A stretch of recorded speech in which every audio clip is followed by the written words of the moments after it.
Hello. Okay, I got a message this morning about Sylph points, where to assign them, what's the best to do with what. Um, so that's a fairly quick and easy thing to do, to explain. Okay, for each Sylph, they tell you what the type of attack is. For example, your Hercules is magic attack. Hades, physical attack. Let me see, it says down here. Physical damage. Physical damage.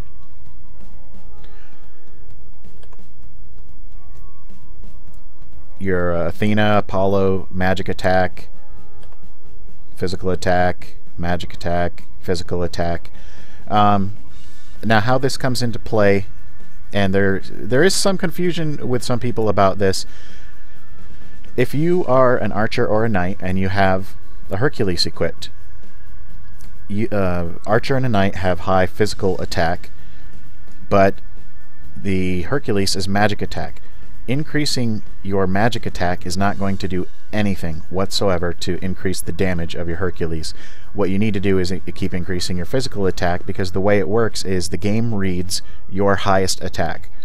So if somehow you're a knight or an archer with really high magic attack, it's higher than your physical attack, then it would read your magic attack. But other than that, it looks at your physical attack. There's absolutely no reason to increase your magic attack as far as your Sylph goes.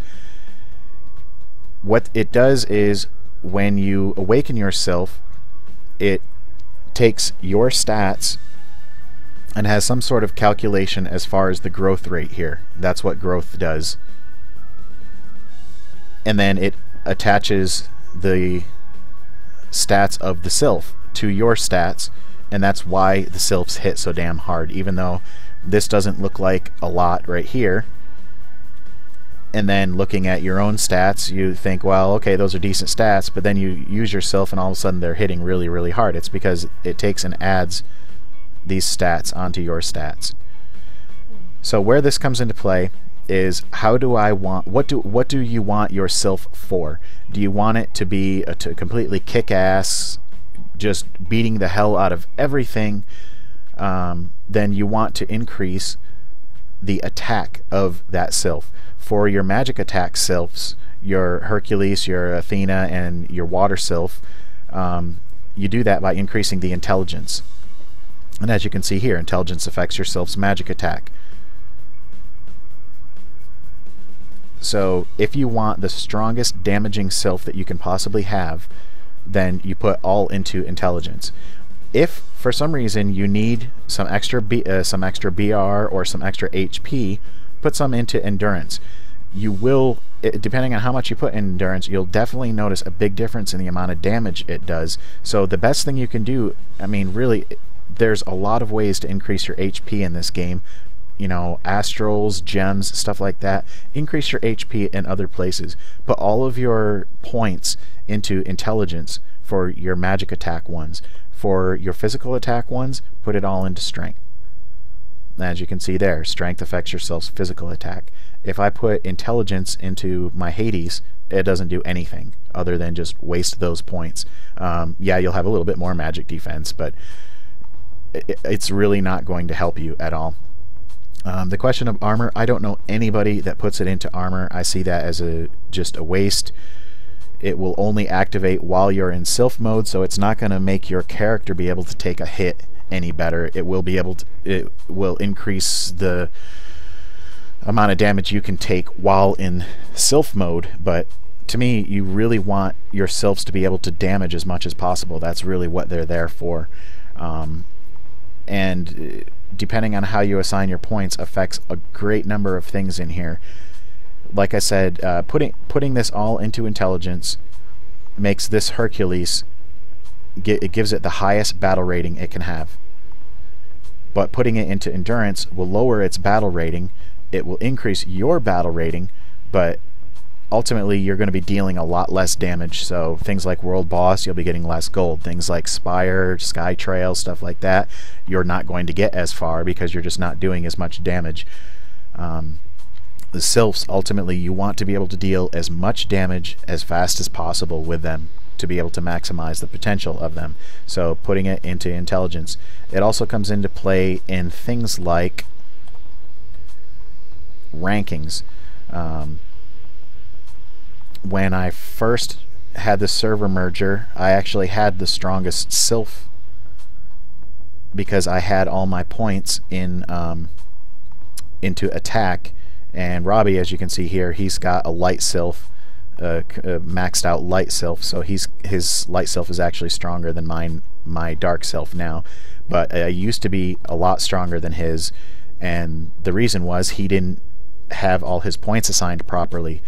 And I made the mistake of telling somebody in the guild exactly how to fix that, and they went and did it for Robbie, and so now I lost that title. So that's what happens when you help people out. You screw yourself over. But anyway, this fucking annoying guy. Okay, so yeah, it affects things like rankings. So there's that. It also affects your Sylph team. If I were to take all of my Sylphs and put them in to endurance, then my battle rating for my Sylph team would go down a lot. I would probably still be third place as far as points here, but since I would have a lot less attack, some of these other players might be able to beat my team. I'm not sure. I really don't feel like spending the 300 balance to change out each one and try it out, because as you can see, I'm a little limited on my balance, end of the month and all. But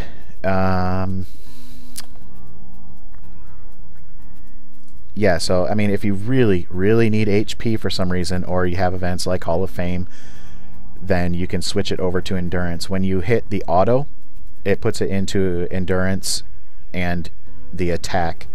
A lot of people do that. They start out doing that. Now the question is it worth it to, now that you have a Sylph and you've already got all these points assigned, is it worth it to spend the 100 balance it cost? 100 balance to reset your attribute points.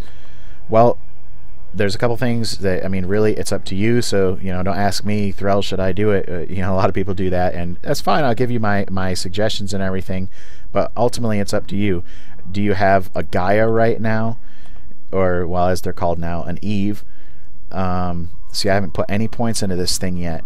If you're high level and you've still got a Gaia, but you're planning on refining it soon into a Hercules, that's a free, they automatically reset your points, so it's a free reset for you. So why waste the 100 balance now if you're just going to have it reset soon, or refined soon, and have your points reset for free? So really that's not worth doing. But I mean, if you've got a refined Sylph and somebody in the past has told you, well, just hit auto, or there was some guy in this server telling someone put them all in equally, which that is just the worst advice you could possibly give somebody. If you have it really badly set up like that, then yeah, save the 100 balance, bound balance, whatever, all of it works on there. So yeah, I mean, it's ultimately, what do you need right away? How long would it take for you before you reset those points? But anyway, I think that I've answered pretty much all about that. The best Sylphs as far as classes, Hercules really is the best one all around. It's not the greatest for fighting against mages because of their high magic defense, and a lot of people have a lot of electro resistance crystals now. But as far as knights and archers, this is just the way to go for fighting against players and fighting against PvE.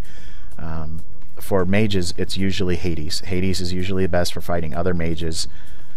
But even mages, when you're fighting PvE, Hercules, the way to go. The only thing I really use Athena for is when I do Tower of Kings. It's good because it's just got a lot of AoE, but they're not anything really powerful, and nothing with real massive damage, but it does good AoE, and I have a heal on there, so that helps occasionally. But and I think I use this for arena as well, mainly because it's AoE. But for most stuff, for most players, Hercules is going to be the way to go. if you have any more questions or have anything else you'd like to see, someone else requested for me to do another tune overview.